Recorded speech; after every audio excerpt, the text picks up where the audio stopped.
ए दाइ त्यो भुन्टी हैन हो त कहाँको केटा जस्तो लठारेर हिँडेछ त्यो ए आमा हो गाउँबाट पैसा कमाउन भनेर हिँडे कि उहाँ आमाले कत्रो आश गरेर बसिहन्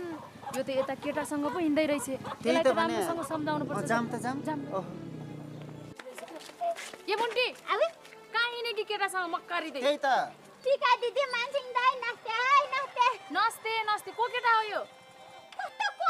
को केटा भन्न थर्काउनुहुन्छ है एउटी केटी मुन्छे भएर केटासित हिँड्न नहुन् जस्तो तपाईँ जस्तो बुझ्या मुन्छेले नि यस्तो कुरा नि हो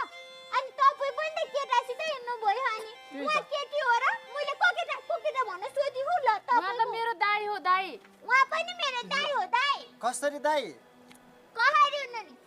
के भन्नु लामो काने छ काफरमा आएर कति दुःख पाएर हैरान भइसी मैले भेटाएर मलाई माया गरेर बुनी मान्ने दाइ ए त्यस्तो पो दाइ मैले हजुरलाई दुःखमा दाइ बनाएको जस्तै भुन्टीले पनि सहर आएर दाइ भेटाइछ नि ए हो रहेछ जस्तो तिमीलाई दुःख पर्दा मलाई भेट्यौ त्यस्तै भुन्टीले पनि उलाई भेट्यो होला क्या हो रहेछ हामीले बेकारमा नराम्रो सोच्यो है त्यही त त्यस्तै होला हैन मान्छिङ दाइ त्यस्तै हो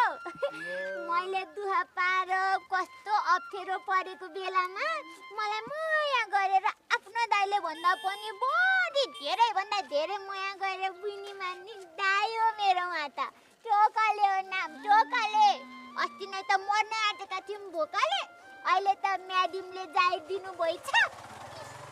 हाता यत्रो पैसा बोकेर नयाँ लुगा किन्न हिँडेका दाजु र बुनी यो पनि नयाँ नै हो हामीलाई लाउन दिनुभएको हो आम्मा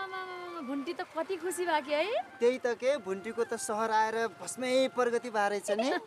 भुन्टी हजुर आज यही नजिकै हाम्रो पनि कार्यक्रम परेको छ 30 विशेष कार्यक्रम